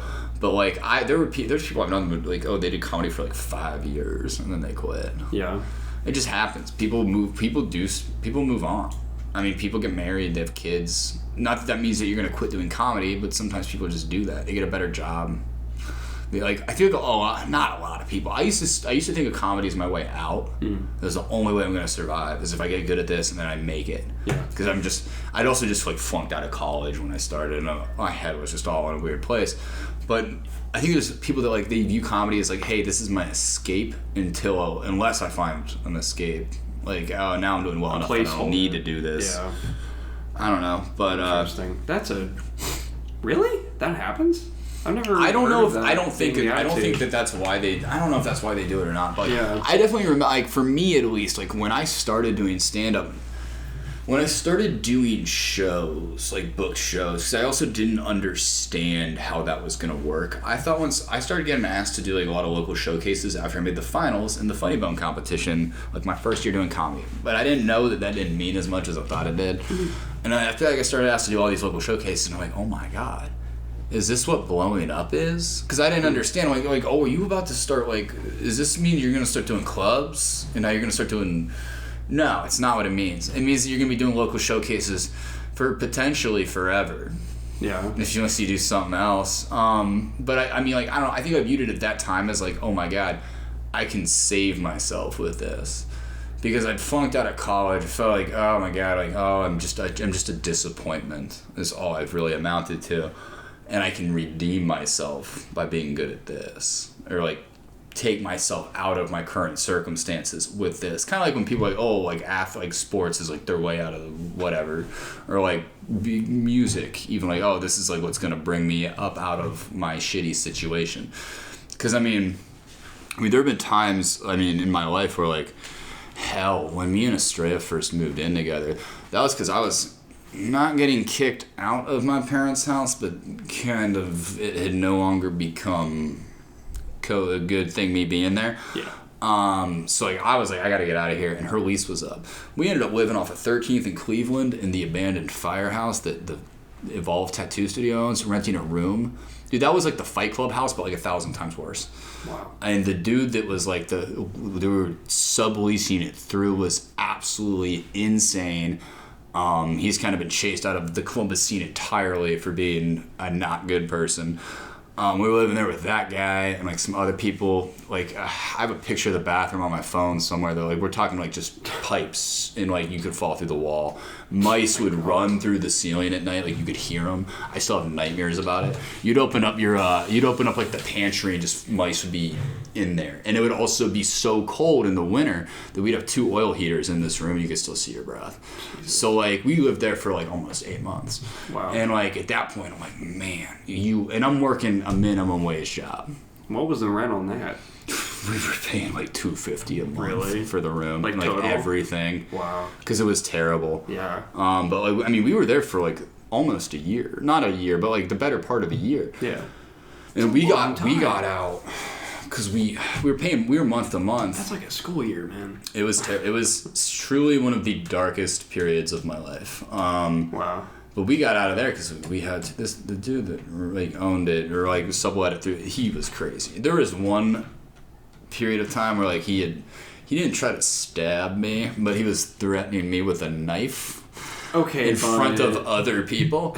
If the word stab has to be involved, that's enough. Yeah, you know? But like, so we had to get out of there. And I told him we were done at the end of the month, and we had not figured out. We had no money. Yeah, we were both making minimum wage, and just like getting by. And I remember I ended up going to my parents' house at like 3 a.m. after we had to run away from that place for a reason. And like just begging my dad, like, can we stay here for like 2 weeks until we figure out a new place? And then that apartment on Whittier, it was a nice apartment, it was just in the hood. But that was like a step up. That was a huge step up. And then where we are now, like everything gets better every year. Mm-hmm. But I still get like all down on myself all the time. Like, man, why aren't you doing more? But then I have to look at like, wait, I have an apartment that the heat works all the time. And I'm never hungry. Like, so that's cool. But I don't know. I don't even know how I got on that tangent. That's awesome. Man, it sucks. But I don't even know. I don't even know. I know, but then I'm like, man, I suck. Like, why are we still here? I still wanted it. You always want more. That wasn't sarcastic clapping. Oh, no, I wasn't trying. Oh, I don't know how I got on that rant. I can rant forever about all kinds of stupid stuff, but works for me. But yeah, no. I mean, I still feeling. I mean, everyone goes through periods of like, feeling shitty, but yeah, still like not every day. I have to remind myself, I'm like, yeah, we're doing way better than we were. From where we came from, I mean, we were like anything away from being homeless, basically. Yeah. So it's like good now. Like, I mean, I'm not worried about making rent. I know I have the money to make rent. You know what I mean? But. Oh yeah. Yeah, I just want to do more with the comedy, I guess. I don't know how we got on that. What were we even talking about? That always happens. I'm gonna have to go back and listen. Yeah, let's go back and listen to the episode during the episode and then come back to it. One thing I want to ask you specifically about because I'm interested in it and I hope to be a part of it, is what future do you see for Columbus stand-up? I feel like Columbus stand-up, and I don't know. It's so hard to judge like where it's gone from when I started, because when you start, you really don't know what's going on. Yeah. Like you know who the people in the scene are that are doing stuff, but you don't know them, and you're not really involved in anything because you're just not good enough to be involved in anything. Columbus right now, it's in a weird point because like I feel like there's a good amount of people that are like, I mean, they're good. They will hold their own anywhere. But like it's just getting the opportunities to do stuff. That's the hardest part. Is like there's people I know like Amber. Like I'll use Amber Folger as a reference again. I mean, she could do a feature half hour at a comedy club for sure. But you got to get somebody to let her do it. Yeah. Also, I don't even know if that's something that she wants to do. I mean, some people she does well enough independently that she might not even want to do the club circuit. I don't know what people are into. Some people don't even want to do that. Like it's weird now. I used to think that the end all be all was clubs, but there's some people that do not care about that. There's a dude named James Myers who's originally from Columbus, moved to New York. He got a Funny Bone feature pass like a year and a half in. We're Facebook friends. He's really cool. I got to do a show with him and his at the time girlfriend one time when they came to Columbus. It was like his girlfriend at the time was Corinne Fisher. I don't know if you know who she is. Guys We Used to Fuck podcast. Oh, look it yeah, up. yeah. Yeah, they came to town, did Mikey's Late Night Slice in the attic, like 300 not teenage, but 20-something-year-old girls. I got to do like 7 minutes. It was dope. Nice. But he does this tour. It's called like the Brewery Tour. The Rolling Green Room is what it's called now. He bought like an RV, and him and his buddies, some of them have like Comedy Central credits, and he's got a pass at most comedy clubs. Nice. They're just going around the country booking breweries and selling them out. And I think he got rid of his apartment in New York because it's like, hey, I'm making. I mean, he's doing.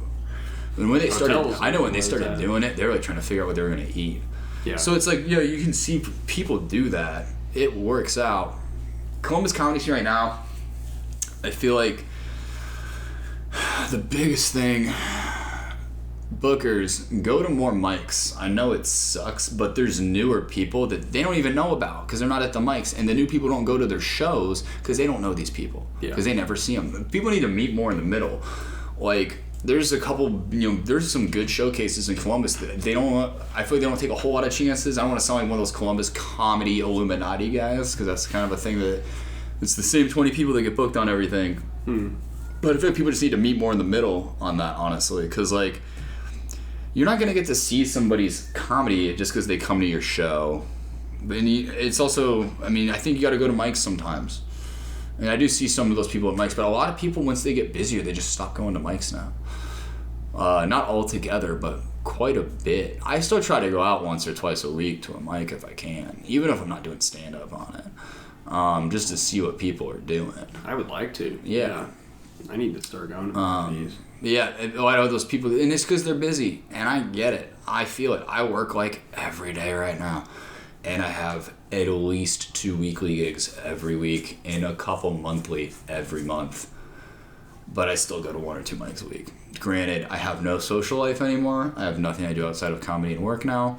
And it does suck and it wears on you. But, I feel like we just need to meet in the middle more. And also, I feel like it's time. Enough people have moved away and there's enough room, enough of a vacuum, that we need to start letting other people headline. Like, the people that, like, hey, you've seen them do 15, let's let them try 30. Because there's, like, now, and I'm guilty of it, too. I'm absolutely guilty of booking these people that I know can headline to headline. Yeah. And you need to start taking chances. And it's scary to do it, because it's like, hey, you could fuck up your own show.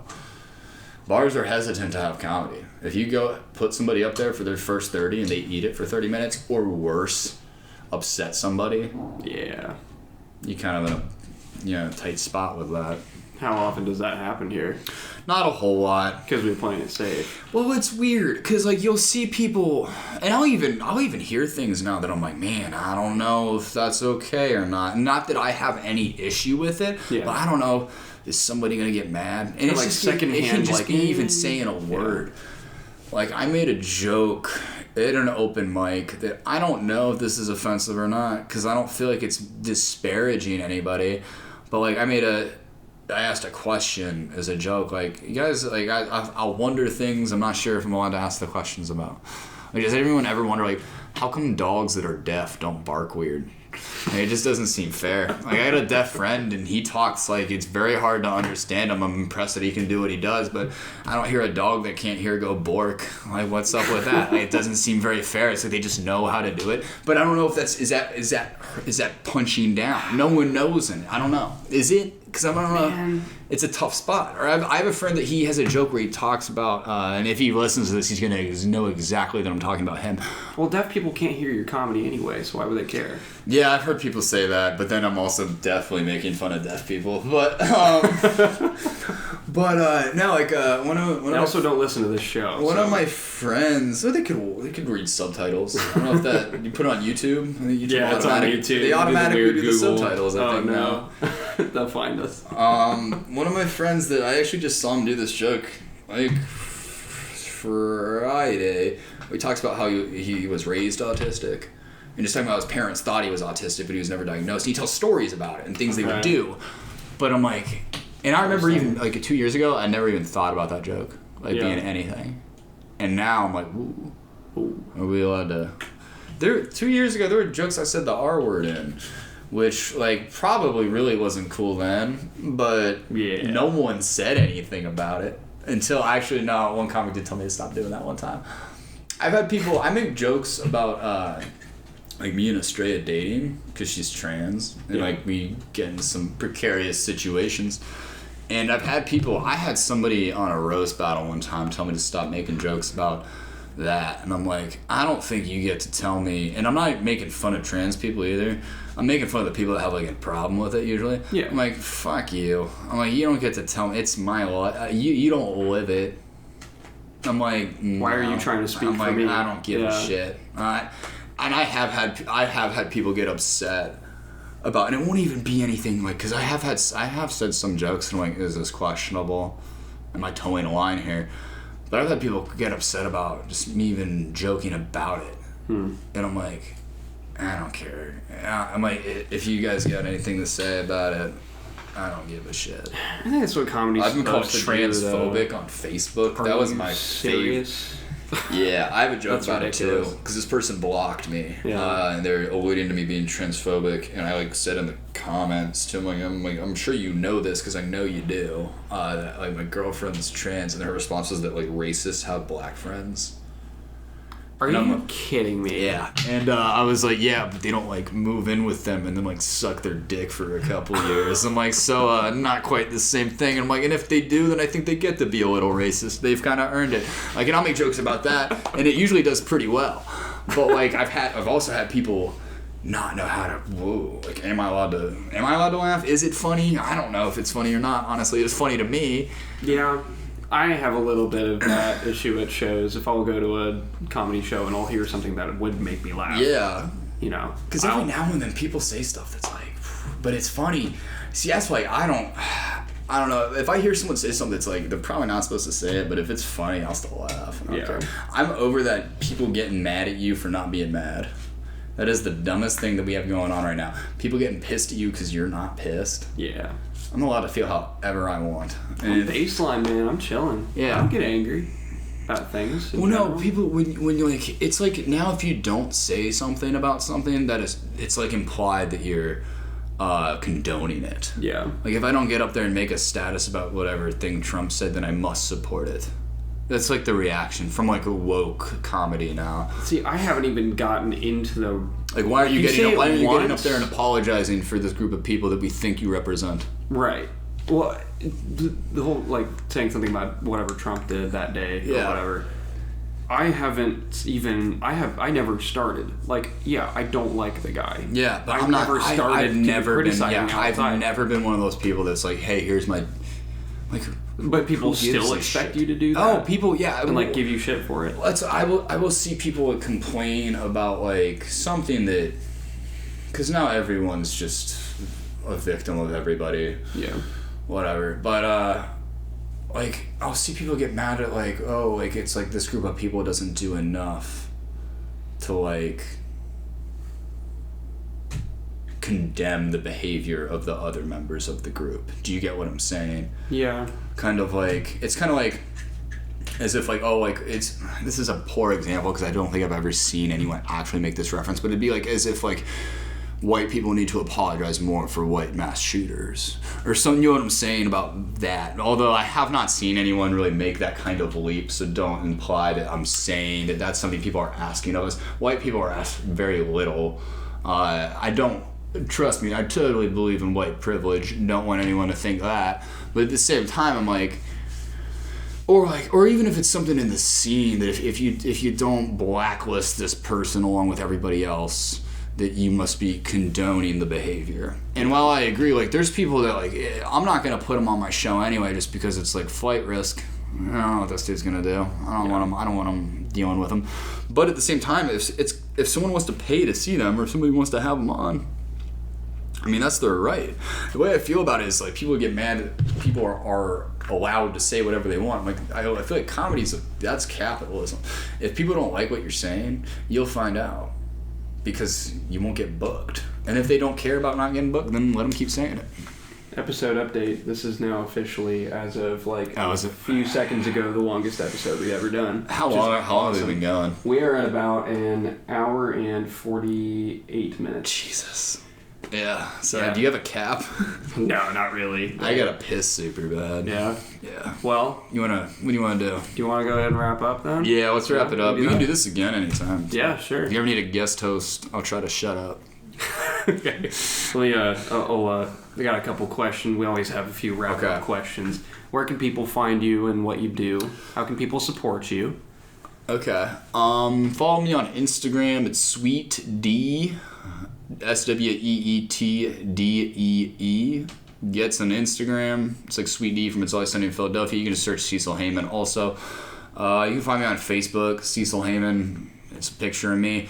You can see me on a show that me and my girlfriend run called Blomedy. It is at 10 p.m. at Bossy Girl. It's a $5 cover. It is burlesque and comedy. You can see me every Tuesday at Bristol Republic in the Short North at 7 p.m. for Comedy Bingo. We're going to have a comedy showcase every first Tuesday of the month starting in February. You can see me every Wednesday at Grandview Cafe, also at 7 p.m. for Grandview Cafe Trivia every first Thursday of the month, starting at 6 for Drunk Spelling Bee at Oddfellows Liquor Bar, and I have a bunch of other random shows I do all the time. Cool. And I don't have a Patreon or anything, but if you want to buy my dirty underwear, we can totally do that. You get some of your gamer girl bath. I wish people wanted to do that with me. I would totally do it. If people were like, hey, let me buy your socks, I'd be like, absolutely. You got any shout-outs to make before we wrap up? Shout-outs. Shout out to Bristol Republic, shout out to Grandview Cafe, shout out to Oddfellows Liquor Bar, shout out to everyone who's ever done one of my shows, shout out to Estrella Attraction, Estrella Ash, she has a couple different names she goes by, my girlfriend for making me keep working because she basically keeps everything afloat. I'm insane. She is crazy too, but way more put together than me, so I love you, babe. You'll probably never listen to this, but I love you. Yeah, thanks to my parents. I don't know. All right. Everybody's cool. Sounds good to me. Cool. You know the drill, pedestrians. That's what I call our fans. Okay. It's I like street, that. You know what I mean? I call people that don't do comedy civilians. Like I'm a soldier. Like a muggle from Harry Potter. Or they're a civilian. They don't get it. But you know the deal, guys. If you aren't on that mailing list, you don't know what the next 2 episodes are going to be. But if you are, you know the drill. Check the email that's coming out when this episode came out, and you'll know what's up and what's coming up. We will be back next Wednesday morning at 6 a.m. just as usual. Be expecting some more of those, just like the special interview with R. Kim. We'll do some more shortened segments, some little extra content. So that'll be a fun little addition to the show. And thank you everybody who's been listening so far. We will catch you next Wednesday morning.